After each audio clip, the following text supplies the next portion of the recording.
हरियाणा के उप मुख्यमंत्री दुष्यंत चौटाला ने आज 40 अग्निशम बाइकों को हरी झंडी दिखाकर पंचकुला से रवाना किया। डिप्टी सीएम ने अग्निशम व आपातकाल सर्विस के अधिकारियों को अपने संबंधित क्षेत्रों में गंभीरता से कार्य करने और अग्निशम विभाग के मुताबिक फायर सिस्टम को दुरुस्त करने के दिए निर्देश। पंचकुला 8 जनवरी। हरियाणा के उप मुख्यमंत्री दुष्यंत चौटाला ने आज पंचकुला के लोक निर्माण विभाग विश्राम गृह से 7 जिलों के 40 अग्निशम बाइकों को हरी झंडी दिखाकर रवाना किया। शेष 60 बाइकें भी जल्दी बाकी जिलों को सौंप दी जाएगी। हीरो मीटर कॉरपोरेशन द्वारा कॉरपोरेट सोशल रिस्पॉन्सिबिलिटी CSR के तहत दी गई है। CSR से हीरो मोटोकॉर्प ने 100 बाइक्स फायर सर्विसेज को दी है और बड़ी खुशी की बात है क्योंकि अधिकतम फायर की जो रिपोर्ट्स आती है वो बड़े नैरो पैसेज के जो एरियाज़ हैं उनमें रिपोर्ट होती है जहाँ पर बड़े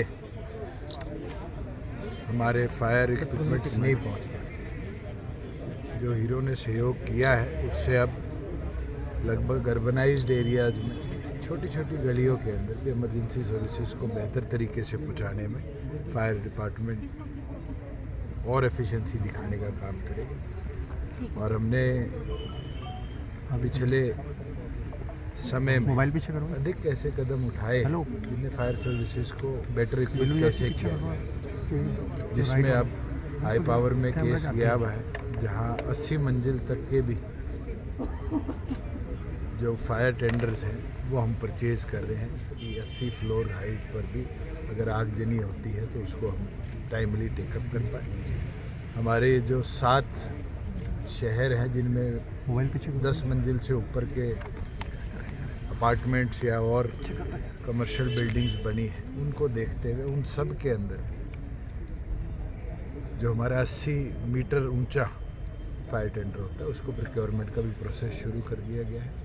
प्लस इमरजेंसी सर्विसेज के लिए डिस्ट्रिक्ट वाइज जितने हमारे HSIDC और HSVP के सेक्टर्स में एलोकेटेड फायर स्टेशन के स्पॉट्स उसको अब हमने प्रोसेस को टेकअप किया कि वो ट्रांसफ़र फायर डिपार्टमेंट के नाम हो जाए कि वहाँ पर भी फायर स्टेशन टाइमली कंस्ट्रक्ट हो पाए।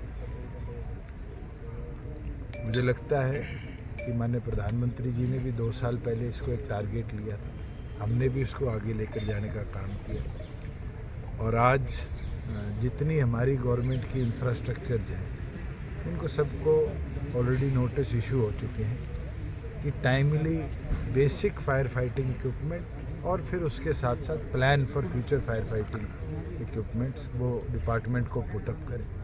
और अब धीरे धीरे जो हमारी यूनिवर्सिटीज़ हैं उनको भी नोटिस इशू कर दिए गए हैं, जितने हमारे और एजुकेशनल इंस्टीट्यूट्स हैं उनको भी नोटिस इशू कर रहे हैं क्योंकि जहाँ बड़ी संख्या में लोग रहते हैं वहाँ प्राइमरी फायर फाइटिंग इक्विपमेंट्स मुझे लगता है मैंडेटरी हैं और टाइमली उनको भी हम टेकअप करेंगे। सर, इंडिया मीटिंग चल रही है, आवाज़ आ रही है, ऊपर कर लो यार। किस तरह से देखते हैं, क्या है आवाज़ लेंगे? तो कई बैठकों का दौर इनका हुआ है और मुझे नहीं लगता कि कहीं सहमति इन लोगों की बनी है। अगर सहमति बनती तो अब तक ये सीट शेयरिंग भी इशू कर देते और आने वाले भविष्य में भी मुझे इसको कोई गति मिलती नहीं है।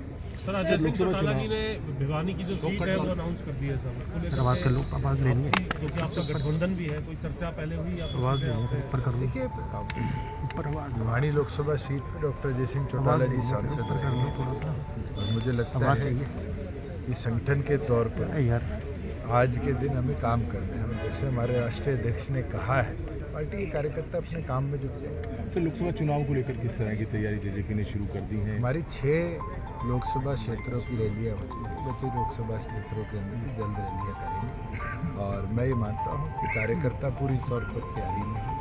हमारा प्राइमरी फोकस विधानसभा का है, मगर विधानसभा का बेस लोकसभा बनेगा और उसके राजस्थान में इंडिपेंडेंट पीछे कर लो यार, राजस्थान में लोकसभा के पार्टी लड़ने का निर्णय। अगर हम अपने संगठन का जो विस्तार है, पीछे भी बैठक लेके आया था, उसको चालू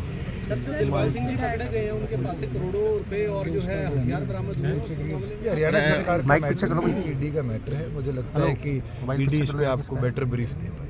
सर आप सभी लोकसभा सीटों पर लड़ेंगे बीजेपी के गठबंधन के साथ या अपने ही उम्मीदवार ये खड़े तो दोनों पार्टियां मिलकर फैसला करें। सर ट्रैक एंड ट्रेस को लेकर के भी एक मीटिंग करी है आज आपने। देखिए सक्सेसफुली 1 महीने से ऊपर हो गया, प्रदेश भर में ट्रैक एंड ट्रेस लागू है और पीछे कंप्लेंट आ रही थी कि प्रोसेसेस स्लो थे, उसको एक्सपेडाइट करने के लिए डायरेक्शन दे दी गई थी। थोड़ा सा क्योंकि नई चीज़ थी, इसमें ग्लिचेस टीथिंग प्रॉब्लम्स आती हैं, पर मुझे लगता है कि आज से सुचारू तौर पर ये आगे चलेगी। सर भूपेंद्र सिंह हुड्डा का बयान आया है, मैं ना टायर्ड हूँ ना रिटायर्ड हूँ। मुझे लगता है एक कहावत है, राज और खाज तो खुद करे मजा, और उस कहावत को देखते हुए मुझे नहीं लगता कि ये जितने टायर्ड रिटायर्ड के आसपास के लोग हैं ये हमारी जैसी पीढ़ी को आने देंगे। मैं तो ये मानता हूँ कि जनता इस पे फैसला करेगी, और जिस तरह का ये जो 4 प्रदेशों में चुनाव हुआ है, ये जो ना टायर्ड ना रिटायर्ड वाली कैटेगरी के लोग हैं, उन सबको जनता ने बाहर कर दिया। अच्छा सर, अगर लोकसभा के साथ विधानसभा भी अगर होगी, भाई फोन 200 पीछे, क्या लगता है ठीक फैसला है? देखिए मैं तो 1 नेशन 1 इलेक्शन के पक्ष में हूँ। ये रिसोर्स भी बचाता है और रिसोर्स के साथ साथ इससे पॉलिटिकल पार्टीज़ को फ़ायदा होता है। मगर आज की परिस्थिति में वो तो कमेटी पूर्व राष्ट्रपति कोविंद जी की अध्यक्षता में बनी है, कब उस पर निर्णय होगा, क्या निर्णय होगा, उसके इंतज़ार करें। ठीक।